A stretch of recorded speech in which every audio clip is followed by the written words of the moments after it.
तो अब कोई बहाना नहीं चलेगा ये बोल के कि हमारे पास तंदूर ओवन नहीं है। आज कनक्स किचन में बनाएंगे बिल्कुल रेस्टोरेंट स्टाइल बटर गार्लिक नान। देख सकते हैं आप, जितना देखने में सुंदर है ना उतना ही खाने में डिलीशियस, वो भी घर के तवे पे।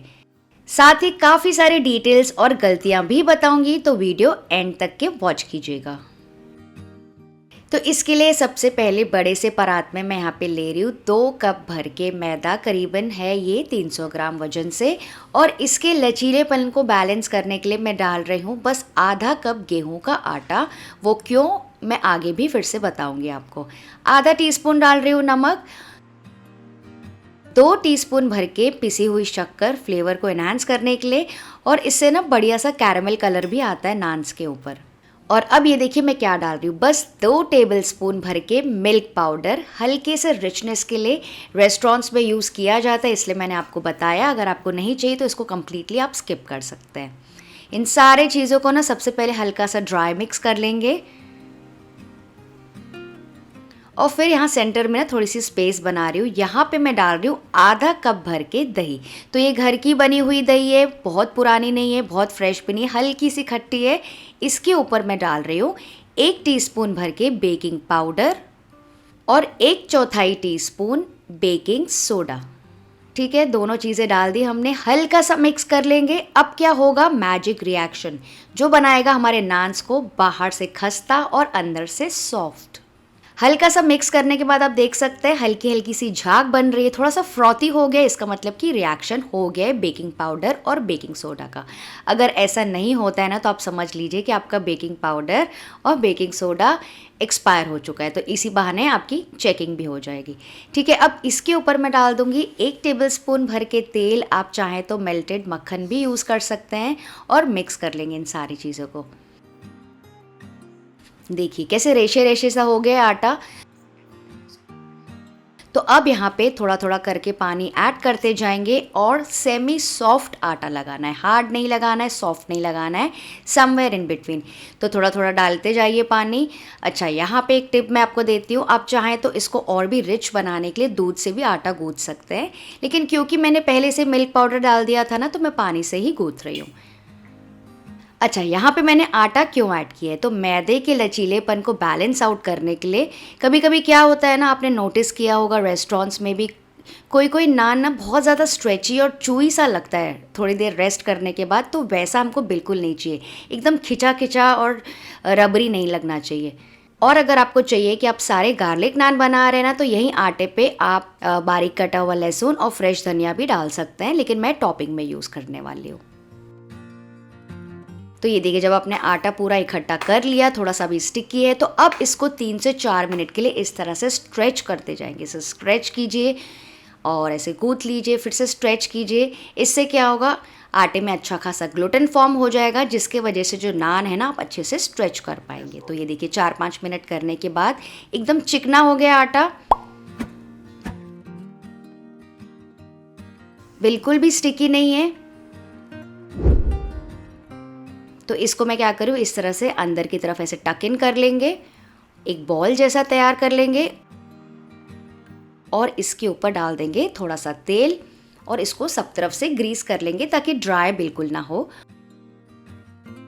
और उसके बाद मैं इसको हल्के गीले कपड़े से ढक के रख रही हूँ, एटलीस्ट, सुन लीजिए फ्रेंड्स, एटलीस्ट 1.5 से 2 घंटों के लिए। ठीक है, इतने में अच्छे से सेट हो जाएगा। आप चाहें तो इसको ज़्यादा समय के लिए भी रख सकते हैं। तो ये देखिए, मैंने मेरे आटे को रेस्ट करने के रख दिया था, करीबन 2 घंटों के लिए मेरे पास समय था उतना। तो आटा सॉफ्ट हो गया, इसको ना हल्का सा गूंथ लेंगे, बहुत ज़्यादा मसल मसल के अब इसको नहीं गूंथना है। इसका थोड़ा सा रोल बना लीजिए, और फिर इसको डिवाइड करेंगे छोटे छोटे पोर्शंस में। तो ये देखिए, मैं इस साइज़ के पेड़े निकाल रही हूँ अपने थंब और फिंगर के बीच, इस तरह से स्क्वीज़ करके। नॉर्मली जैसे आपने देखा होगा कई हलवाइयों को भी करते हुए जब वो कचौरी बनाते हैं, तो इसी तरह से सारे बॉल्स निकाल दीजिए। और उसके बाद कोई भी थाली या फिर ट्रे के ऊपर थोड़ा सा तेल ग्रीस कर लीजिए, और इसके ऊपर रख देंगे ये लोई जो हमने तैयार की थी, और इसके ऊपर भी स्प्रेड कर लेंगे, स्प्रिंकल कर लेंगे थोड़ा सा तेल टॉप सरफेस पे, ताकि ड्राई ना हो।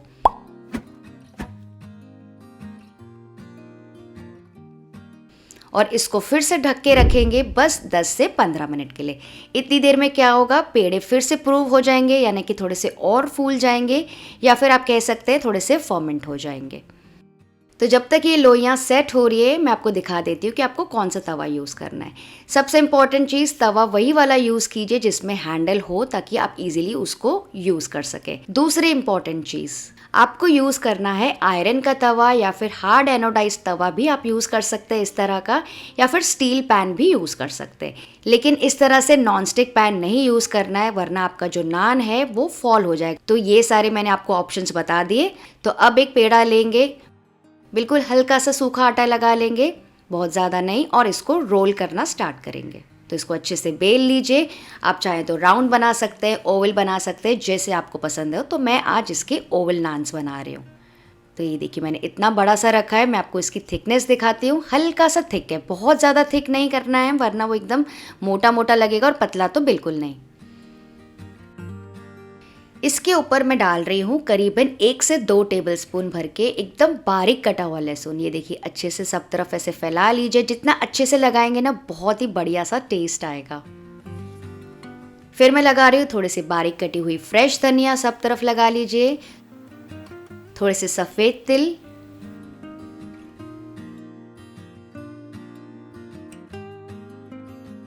और इसको ना थोड़ा सा पैट पैट कर लीजिए अपने हाथों से, या फिर से एक बार हल्के हाथों से ना बेलन चला सकते हैं, ताकि वो उसमें चिपक जाए। आप चाहें तो यहाँ पे कलौंजी भी लगा सकते हैं।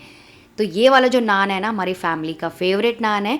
तो इसको अभी आगे हमको फ्लिप करना है, वो कैसे, लेकिन उसके पहले मैं आपको दिखाती हूँ कि तवे को पहले से ही प्रीहीट करके रखना है। तो यहाँ पे मैंने पहले से ही तवे को हाई फ्लेम पे गरम करने के लिए रख दिया था। ये देखिए मैं आपको पानी का छड़का डाल के दिखा रही हूँ, एकदम अच्छे से गरम हो गया है। तो ये काम आपको पहले ही करना है, नान के ऊपर पानी लगाने से पहले।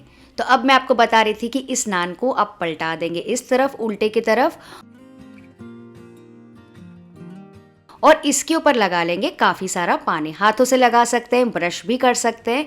सब तरफ अच्छे से ज़रूर लगाइएगा, क्योंकि बहुत इंपॉर्टेंट प्रोसेस है, वरना जो नान है ना ठीक से नहीं चिपकेगा। अब ये नान इस तरह से ऐसे उठाएंगे, और ध्यान से इमीडिएटली इसको गरम तवे के ऊपर इस तरह से फटाक से चिपका देंगे।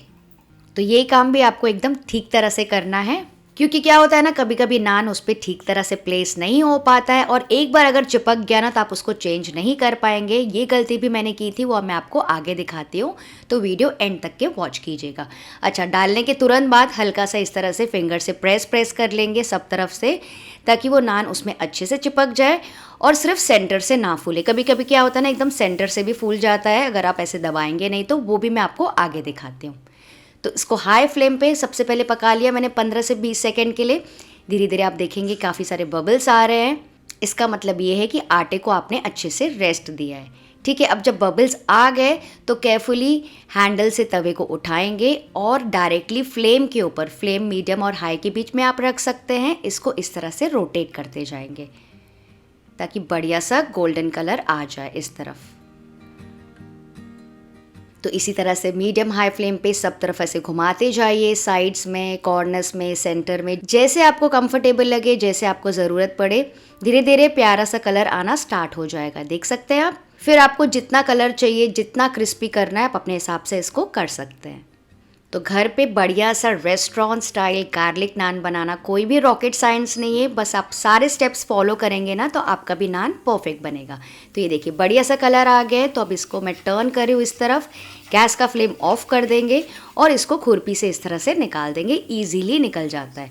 मैं आपको पीछे का साइड भी दिखाती हूँ, देख सकते हैं कितना बढ़िया एकदम भट्टी तंदूर वाला फ्लेवर आया है, टेक्स्चर आया है, और अच्छे से पका भी हुआ है।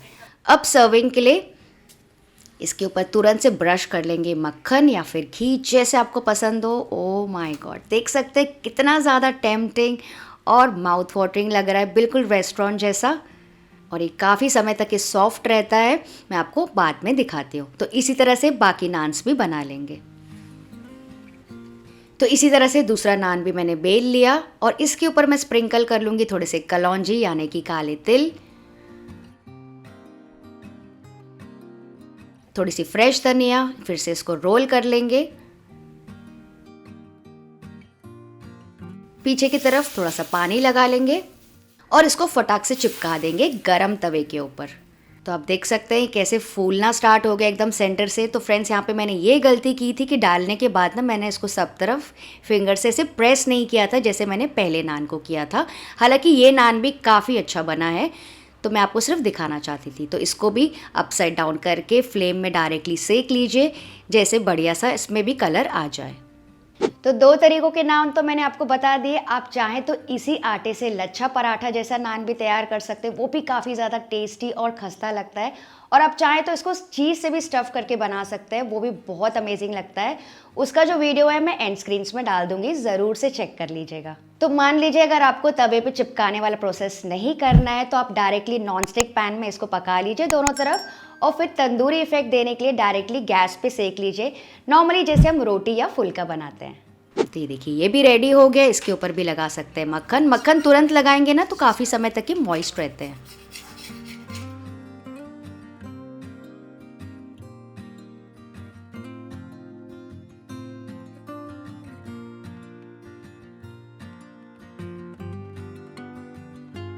तो इसी तरह से सारे नान्स बना लीजिए और इनको मैं सर्व कर रही हूँ टोकरी में, बिल्कुल वैसे ही जैसे रेस्टोरेंट्स पे किया जाता है। और ऊपर से लगा लेंगे और मक्खन, और इसको आप सर्व कर सकते हैं कोई भी चीज़ के साथ, कोई भी सब्ज़ी के साथ। लेकिन रुकिए, एंड तक के देखिएगा, मैं आपको तोड़ के भी दिखाती हूँ। लेकिन उसके पहले ना मैं आपको गलती बता देती हूँ। ये देखिए तवा तो यहाँ पे मैंने गरम कर लिया था, लेकिन जैसे ही जब मैं इसके ऊपर नान चिपका रही थी ना, तो मेरा पूरा फोकस उस पर नहीं था, मैंने ठीक से नहीं चिपकाया। और ये देखिए ये ना आधे में चिपक गया और थोड़ा सा जो है ना आधे में लटक गया, मतलब कि ठीक से नहीं चिपका। अब आप इसको चेंज नहीं कर पाएंगे। तो ये जो नान है ना वेस्ट हो गया। आपको चाहिए तो आप निकाल के ऐसे ही इसको सेक सकते हैं। तो जब भी आप नान चिपकाएंगे ना तो ध्यान रखिएगा एकदम सेंटर में अच्छे से चिपके। तो ये गलती भी मैंने आपको बता दी। तो चलिए अब मैं आपको नान तोड़ के दिखाती हूँ। ये देखिए कितना सॉफ्ट बना हुआ है। मैं आपको स्क्वीज़ करके दिखाती हूँ, मोड़ के दिखाती हूँ, सब तरफ से बढ़िया सा टेक्सचर आया है। और अभी तोड़ के दिखाती हूँ। ये देखिए है ना बहुत ही मज़ेदार। इसको तो मैं ऐसे ही इंजॉय कर लेती हूँ। आपको चाहिए तो आप इसको कोई भी सब्ज़ी के साथ भी खा सकते हैं। तो अगर आप भी ये नान्स घर पे बनाते हैं और बढ़िया से निकलते हैं तो कमेंट करके ज़रूर से बताइएगा, और उनके पिक्चर्स क्लिक करके मुझे इंस्टाग्राम में भी आप टैग कर सकते हैं। वीडियो अगर थोड़ा भी पसंद आया तो लाइक, शेयर और सब्सक्राइब करना तो बनता है।